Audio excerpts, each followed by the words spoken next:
السلام عليكم ورحمة الله وبركاته. فيديو جديد وهنشتغل مع بعض ان شاء الله شنطة بغرزة جديدة. معايا القاعدة الجلد اللي هشتغل عليها.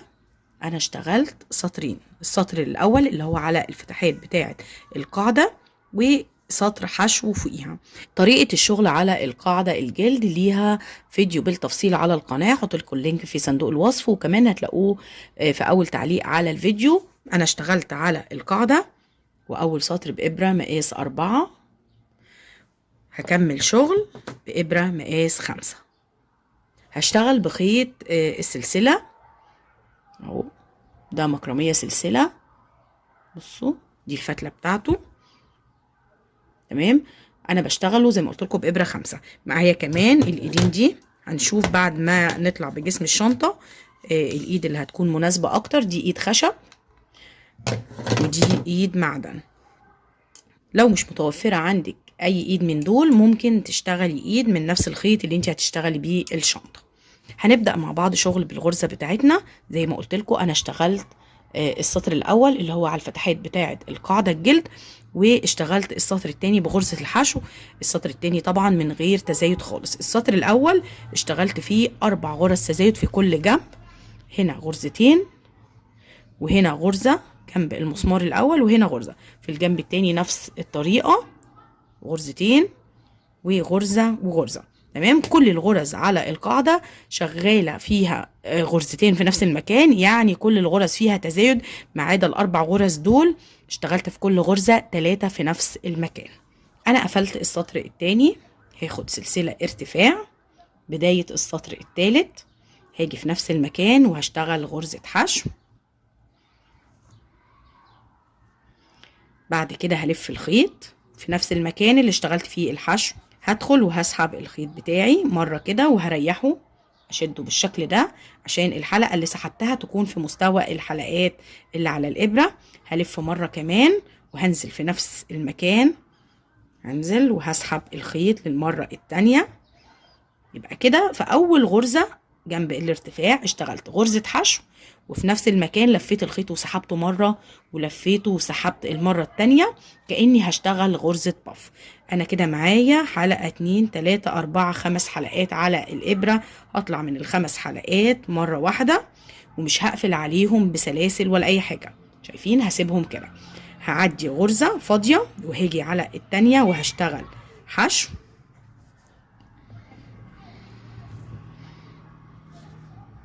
تمام، هلف الخيط في نفس المكان، هنزل وهسحب الخيط بتاعي مرة، هريحه كده، هلف وهنزل في نفس المكان، اسحب المرة التانية وهريحها كده. بصوا بالشكل ده. معايا 5 حلقات على الابرة، هطلع من ال5 مرة واحدة وبس، مش هقفل بأي سلاسل ولا حاجة. هعدي غرزة فاضية وهاجي على اللي بعدها على طول، هسيب دي فاضية اهي، هاجي على التانية هنزل وهشتغل غرزة حشو بالشكل ده. هكرر، هلف الخيط وهنزل جنب غرزة الحشو، هسحب الخيط مرة، هلف كمان مرة وهنزل في نفس المكان، هسحب الخيط مرة تانية، هطلع من ال5 لفات اللي على الإبرة مرة واحدة وهروح على الغرزة التانية، سيب واحدة فاضية واروح على التانية على طول وهشتغل حشو كأني بقفلها في الغرزة اللي بعديها. بصوا نكرر تاني. بعد غرزة الحشو بلف، بنزل في نفس المكان، بسحب مرة، بريحها كده، بلف مرة تانية وبنزل وبسحب مرة كمان كده. بصوا الشكل اهو، بطلع من ال5 لفات مرة واحدة، بروح على الغرزة التانية، بسيب غرزة فاضية، بروح على التانية وبشتغل حشو.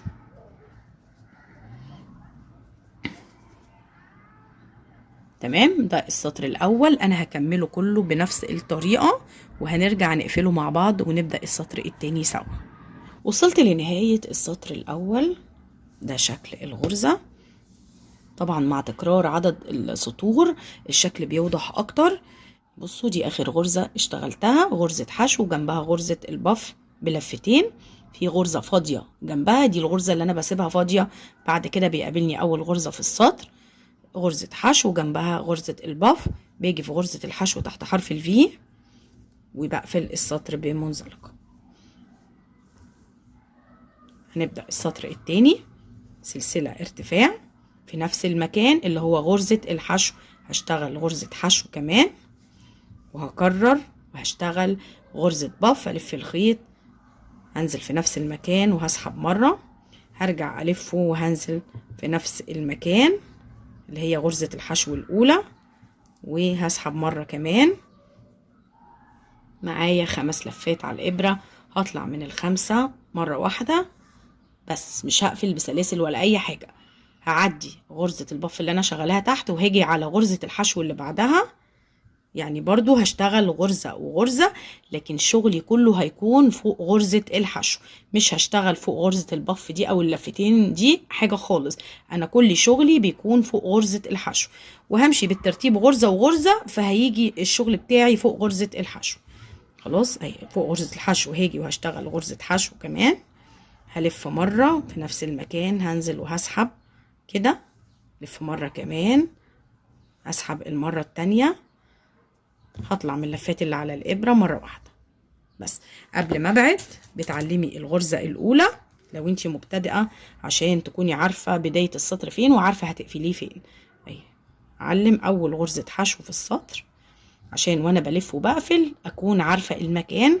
بعد ما سحبت الخيط من اللفات اللي على الابرة هعدي غرزة وهاجي فوق الغرزة اللي بعدها اللي هي غرزة الحشو، هدخل وهشتغل حشو زيها، هلف وفي نفس المكان هسحب الخيط مرة، هلف وفي نفس المكان هسحب الخيط مرة تانية، هطلع من اللفات اللي على الابرة وهعدي غرزة فاضية وهاجي على اللي بعدها وهشتغل حشو في نفس المكان اللي انا اشتغلت فيه. هلف مرة هنزل وهسحب الخيط، هلف المرة التانية وهنزل وهسحب الخيط مرة تانية، هطلع من اللفات اللي على الابرة مرة واحدة وهعدي غرزة فاضية وهاجي على التانية هقفل بحشو.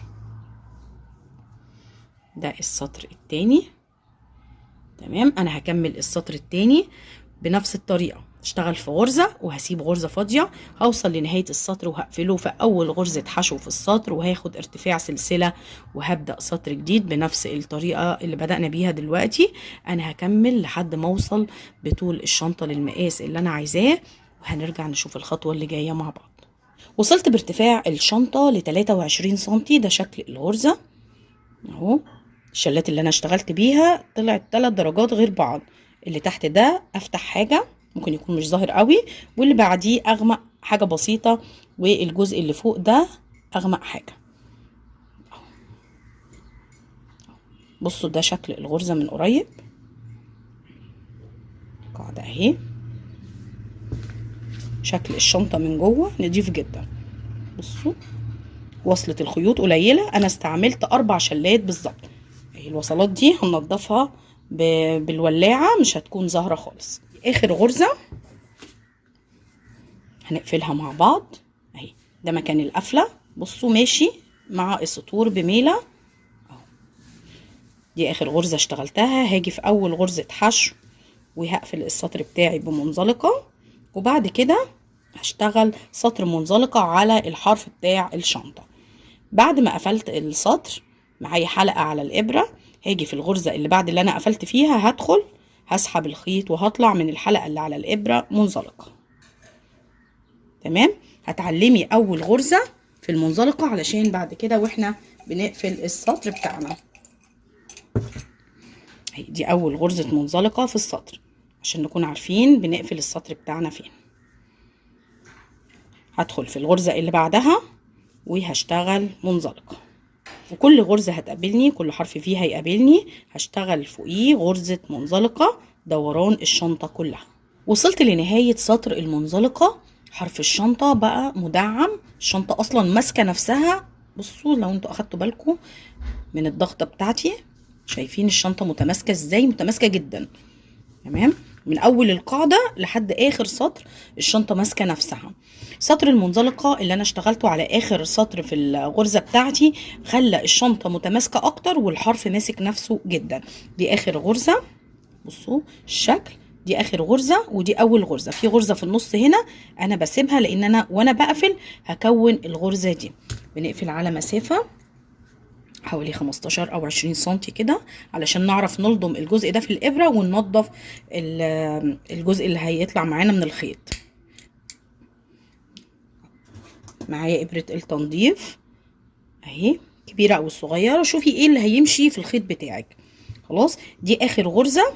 بصوا الابره فين، انا بسحب الخيط كده من اخر غرزه كده بالشكل ده. بعد كده بشيل العلامه،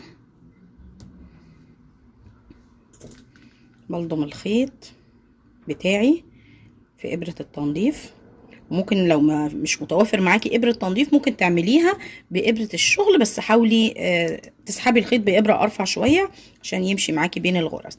اهو الغرزه اللي المفروض ان انا هشتغل فيها انا سبتها، باجي على الغرزه اللي بعدها اللي هي كانت اول غرزه وفيها العلامه، بدخل تحت حرف الفي او تحت الحلقتين، بسحب الخيط وبشد بقى الغرزه بتاعتي كده. برجع على اخر غرزه اشتغلتها اللي انا سحبت منها الخيط، بدخل في النص مكان ما سحبت الخيط في نص حرف الفي وبعدي لجوه الشنطه. بصوا كده اهي، وتسحبي الخيط بتاعك من الغرزه. الغرزه طبعا ضيقه فايه الموضوع بيكون شويه عايز شده يعني.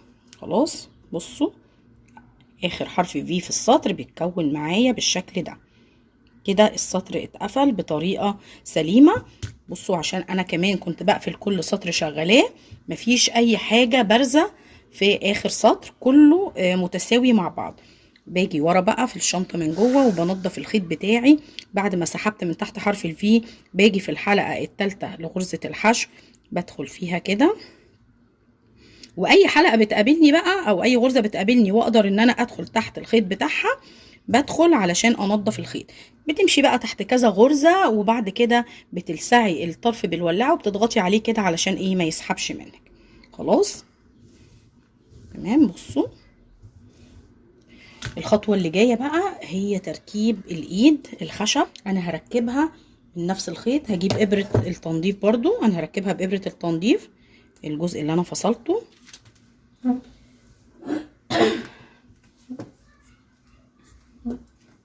اهو ده جزء الخيط اللي باقي معايا، خليه جوه الشنطه كده عشان نحدد المكان الصح لتركيب الايد.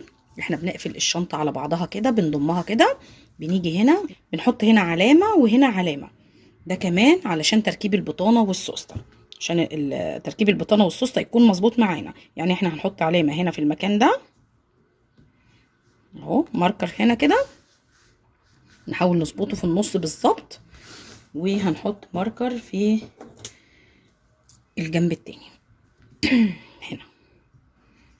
تمام. لما نيجي نركب البطانه هنبدا من هنا نيجي نركب السوسته كمان، ده هيساعدنا ان احنا نحدد المكان المظبوط للايد واحنا ضامين الشنطه على بعض بالشكل ده.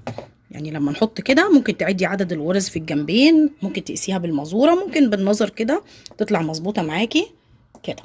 هدخل من جوه من بين الغرز كده اهو، وهسحب الخيط بتاعي كله اهو. بصوا بعد ما سحبت كله بسيب جزء بسيط جوه الشنطه علشان وانا راجعه بالخيط اعرف اثبت الخيط في بعض واربطه مع بعض والايد ما تفكش مني. انا طلعت من هنا من جوه الايد، برجع للسطر من تحت او المكان اللي انا هدخل فيه من تحت، بدخل بعدي الخيط وبسحب تاني. سحبت الخيط للمره التانيه بالشكل ده. نحاول نظبط الاتنين قدام بعض كده، شايفين؟ هرجع تاني من جوه الشنطه من المكان اللي جنبه، ممكن اطلع كمان من نفس المكان الف مره كمان، بسحب الخيط تاني. تمام. برجع تاني من تحت الايد وبدخل في الغرزه اللي جنبها وبسحب الخيط تاني. عايزه تكسي الايد الجزء ده كله بالخيط، تمام. شايفه ان شكلها هيكون كويس لو انت عملتي هنا مثلا 3 لفات وهنا 3 مثلا، اعملي كده الاسهل بالنسبه لك في تركيب الايد. اعملي اهم حاجه ان انت هتمسكيها بخيط من نفس اللون. انا هلف على الايد وهشوف الشكل المناسب وهرجع لكم نشوفه مع بعض ونشوف الخطوه اللي جايه سوا. لفيت الخيط حوالين الايد بالشكل ده اهو، وربطته من جوه. دي اخر حاجه. بعد كده هنضف الخيوط دي كلها بالولاعة. اخر حاجة بعد ما لفيت 4 مرات كده، هاجي من جوه خيط البداية مع خيط اللي انا نهيت بيه اللفات، وهربطه كذا ربطة مع بعض للتثبيت، وبعد كده هلسعه بالولاعة.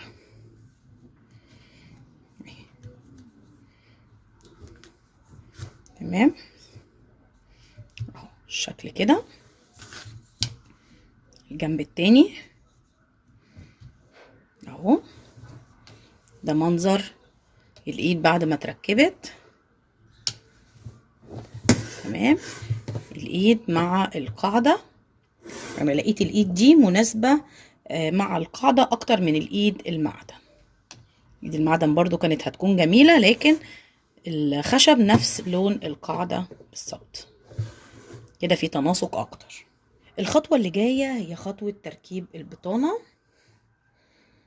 اهي انا قصيت البطانة على مقاس الشنطة بالظبط. دي بطانة قطن وتنيتها بالشكل ده، خيطتها على ايدي بشكل الخياطة، وجيت عند الزاوية او الكورنر اللي تحت اللي بيكون في القماش وخيطته بالشكل ده علشان يديني من جوه شكل البطانة، تكون اخده شكل الشنطة. بصوا من جوه البطانة اهي، الجزء اللي انا مخيطاه هنا بصوا عامل ازاي. خلاص. بجيب البطانة جوه الشنطة، بتأكد طبعا ان المقاس مظبوط اهو بالشكل ده كده، عند العلامة اللي انا حطاها بإبرة الخياطة العادية. ده الخيط اللي انا هخيط بيه، الخيط العادي بتاعنا، بس طبعا جوزاه او عاملاه مجوز يعني. كل واحدة مننا بتحب تشتغل بطريقة معينة. انا في البداية كنت بركب البطانة الاول فوقيها السوستة، بكون عاملة حساب بعد كده ان السوستة ممكن تبوظ مني في اي وقت، فغيرها بسهولة من غير ما افك البطانة. لكن لو انتي بتدوري على شكل وفينش احلى، بتركبي السوستة الاول بعدين بتركبي فوقيها البطانة، او بتثبتي السوستة في البطانة على المكنة وبعد كده تثبتي كله مرة واحدة. باجي قبل ما ادخل الابرة في القماش بثبتها في جسم الشنطة الاول عشان العقدة بتاعت الخيط، وبرجع تاني لجوه من نفس المكان اهو. حاولي على قد ما تقدري ان الخياطة ما تكونش باينة من بره علشان ما يكونش شكل الخيط وحش. خلاص. بصوا التانية اللي انا تانياها في القماش اهي، شايفين؟ باجي كده حاطه الجزء ده عند طلعة الابرة، المكان اللي هي طالعة منه، بدخل في التانية بتاعة القماش. شايفين الابرة دخلت فين؟ اهي الابرة جوه القماش، بحطها على المكان اللي انا هطلع منه، بطلع لجسم الشنطة من بره.